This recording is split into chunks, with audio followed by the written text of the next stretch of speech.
Now our story continues. It was early evening at Aunt Mary's little farm near Wakefield. Aunt Mary's son and Lefty Larkin were sitting on the front porch steps enjoying an after-dinner smoke when they heard a screen door close.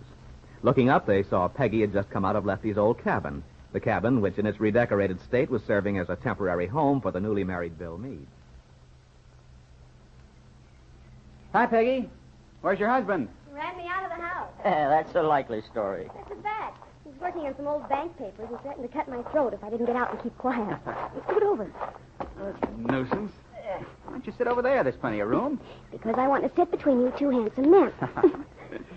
Where's Aunt Mary? She said she wanted to do some mending. She'll be out after a while. Well, how's my little sweetheart? Fine. Still happy in your new home? That's wonderful, Lefty. I feel kind of mean whenever I think about you having to give it up. Just don't worry your pretty head about me. Tired, Randy?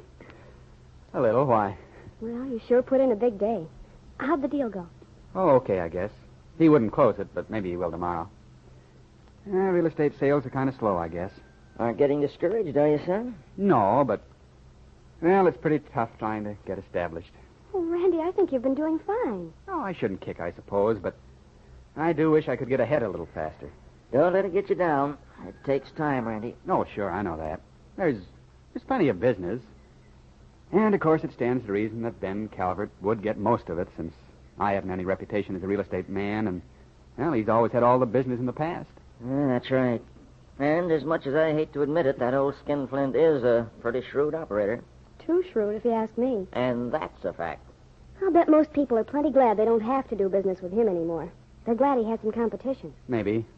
Oh, I know I can make some money at it if I just hang on long enough. If I can be content to plod along and wait while I build up a business. But, meantime, I'm not getting any younger. No. Listen to who's talking. Well, when you've hit 30, you aren't a kid anymore. If I'm ever going to make anything of myself, it's time I got started. I got a good idea, but, well, like everything else, it takes money to get it started. Hmm? What idea is that, son? Well, if a fella could build some new houses, buy up some land not too far out, maybe subdivide it, plan it well, he could make this town sit up and take notice. Uh-huh. Well, that sounds like good thinking to me, Randy. I know it'd work. And the guy who puts it over will really attract some attention. It's what this town needs. I think it sounds like a wonderful idea, Randy. Sure, it's a good idea. Except for one thing. Money. I haven't enough money to even pay for the blueprints, let alone buying the land, putting in the improvements, landscaping, building the homes. No, it's a pipe dream as far as I'm concerned. Well, Randy, maybe you wouldn't have to start out on such a big scale. Maybe. Maybe. No, Peggy, there aren't any maybes about it. It's a good idea, but I couldn't swing it. Now, just a minute. Let me finish. Of course you can't start a subdivision, but couldn't you build just one house?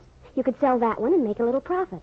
And then you could take that profit and start another one. Maybe two more. Wouldn't that be possible? Yes, but... Of course you could. And I know just the kind of a house you should build. Oh, you do? She's working for me, Lefty, just in case you're confused as to what's going on. The way she's talking, you might think I was her secretary at the Lane Real Estate Company instead of the other way around. Oh, shut up. No, Randy, seriously. I do know just the kind of house you should have. I'm a woman, and I know what women want. And I know that women are the ones who buy the houses. Sure, the men just furnish the money. That's right. Now, listen. When Bill and I were looking for a house, of course I knew we weren't going to find what we wanted, but I was thinking about the kind of house I'd like. Every day I'd make plans for the kind of house I wanted to have someday. Kind of dream house. I'd leaf through magazines looking at pictures of houses, reading articles about them. Finally, I subscribed to a home magazine. And then I started making a file of pictures and ideas for my house. Sometimes I dreamed up things myself. Of course, they're kind of crude, but they can be worked out. And now I know exactly the kind of a house I want someday. Bill and I are broke, so for the time being, it's just a dream house, but one of these days, it's going to be a reality. I hope so, kid. Well, it is. And you know something? I'll bet I'm not the only woman who does things like that. I'll bet every woman in the world has a plan for a house. Maybe not as detailed as mine. Maybe it's just in her mind. But she has one. Hasn't she, Lefty? Don't ask me, honey. I'm no authority on women. Oh, pooh. I'll bet you know plenty about women. But look, Randy. Hey, wait a minute, Peggy. What has all this got to do with me? Oh, silly. The whole point is that I have the plans for a house all made. Now, why couldn't you build my house? Put it in an area where you could build more alongside of it. Then, after you sell it, start some more right in the same neighborhood. I know that my house is the kind that'd attract attention. It's new and it's different. Honestly, it's just what modern women are looking for. You could sell it in a minute. Honey. I have no doubt that your house is very wonderful. Perhaps it is just what the women are waiting for. And there is some sense to your idea of starting in a small way and growing, but, well, the whole trouble is that I don't have enough money to start even one house. The proverbial church mouse is on Easy Street as compared to your cousin Randy. Oh, you're just an old gloomy Gus. No, honey, no. I think it's a swell idea. I'm not trying to throw cold water. No, it's just that, well, let's face it, I'm busted. Hey, who's that? They're turning in at our place. It looks like Mario Descari's car. Yes, it is. And Carl is with him. Oh, I guess we're going to have company. Yeah, they're getting out. Well, I'll have to run. I hope Phil's finished his work. See you two tomorrow. And I want to talk to you some more about that house, Randy. All right. Hey, night, Peggy. Night. Tell the Descaris hello. I will. Yeah, what a girl. Yeah. Yeah, she's 1 in a million, Lefty. I can't believe it. To think she's grown up, married, someday she'll be having a family. Yeah, she'll make a fine mother. Holy smoke. And it was only yesterday that she was a baby herself. Time flies, Randy. Yeah, sure does. Yeah, I was just thinking tonight before Peggy came over. You remember the day you and I planted that maple tree there by the gate? Sure enough. Look at it now. Now, that tree must be 23 or 24 years old. It must be. That was in, Well, it was the year I was in second grade. I remember we had a poem to learn about Arbor Day, and I bedeviled the life out of you to plant a tree. Gosh, that seemed important to me. Yeah, it was. Look at that tree now. Pretty. Not much like that sliver we stuck in the ground that day. No. Yeah, we used to have a lot of fun together, didn't we, Lefty? Yep, sure did. You were quite a boy, Randy. I'll bet. Yep, you sure were. It's a wonder you didn't throttle me in those days. Why? No, I was always bothering you, chasing after you. That was no bother, son. I liked having you chase around after me. And I liked it when you used to come to me for advice. We had some pretty good talks, if you remember. I sure do.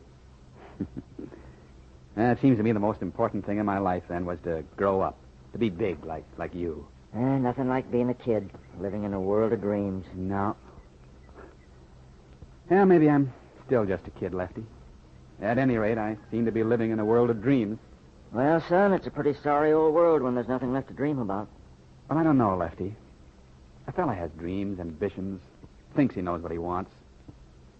But I wonder how many times when he's realized the dream, when he has the things he hoped for, I wonder how many times that was what he really wanted after all. Well, I suppose none of us know for sure that what we actually want is the thing that'll be the best for us. Yes, Lefty, I'm afraid that's true. Why, son, is something bothering you? I don't know, Lefty. I think I know what I want. I want to make some money, be independent so that I can... Well, every fellow wants to get married someday, be his own boss, have a family. Randy, dreams like that generally happen along about the time a fella begins to think of some particular girl. Yeah, I guess that's right. But don't you think it's about time I started thinking along those lines, Lefty? Well, maybe. If you really know your own mind. If you know what you want. Oh, I know what I want. Then you're lucky. Oh, I don't know about that. I wonder sometimes if what I feel I have to do is going to interfere with what I want. Lefty only puffed on his old pipe. Lefty had felt that Randy was troubled about Kit Calvert and had given Randy an opportunity to turn to him. But instead of getting any kind of satisfaction, Lefty was disturbed by Randy's last statement. What did Aunt Mary's son mean? Does Kit belong in the category of what Randy wants or what he feels he has to do?